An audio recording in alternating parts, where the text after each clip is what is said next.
AP ప్రభుత్వం ఎంతో ప్రతిష్టాత్మకంగా చేపట్టి పూర్తి చేసిన project statue of social justice. ఇది ప్రపంచంలోనే అత్యంత ఎత్తైన అంబేద్కర్ విగ్రహం.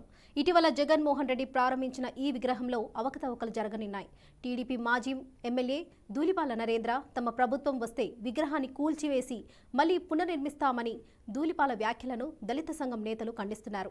అంబేద్కర్ విగ్రహం ప్రాజెక్టులో అవకతవకలు ఉంటే ఆధారాలతో నిరూపించాలి, కానీ లేకపోతే ఆరోపణలు చేస్తే చూస్తూ ఊరుకునేదే లేదని నేతలు హెచ్చరించారు.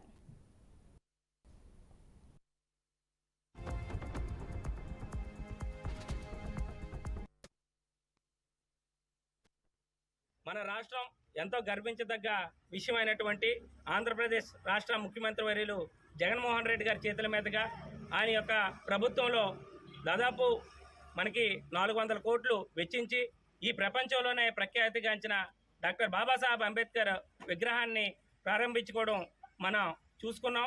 మరి యొక్క విగ్రహంలో అవకతవకలు జరిగాయనేది ఆరోపణలు చేయడం తెలుగుదేశం వాళ్ళకి అలవాటైపోయింది. ప్రతి దాంట్లో కూడా సరే, ఒకవేళ అవకతవకలు జరిగాయి అనుకుంటే దాని మీద వెంటనే ఒక కమిషన్ ఏర్పాటు చేసి దాన్ని ఒక పరిష్కరించుకునే మార్గం అనేది ఒకటి ఉంది.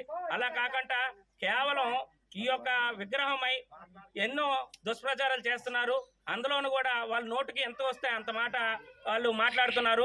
దళితుల పట్ల ప్రేమ ఒకవేళ ఉన్నట్లుగానైతే వారు ఉన్న టైంలో ఎందుకు అంబేద్కర్ విగ్రహం పెట్టలేకపోయారు అనేది ఈ సభాముఖంగా మేము ప్రశ్నిస్తున్నాం. ఒకవేళ ధూళిపాల నరేంద్ర అనే ఒక మాజీ ఎమ్మెల్యే పొన్నూరు ఆయన మాట్లాడుతూ అంబేద్కర్ విగ్రహంలో లోటుపాట్లు జరిగి మన రాష్ట్రం ఎంతో గర్వించింది.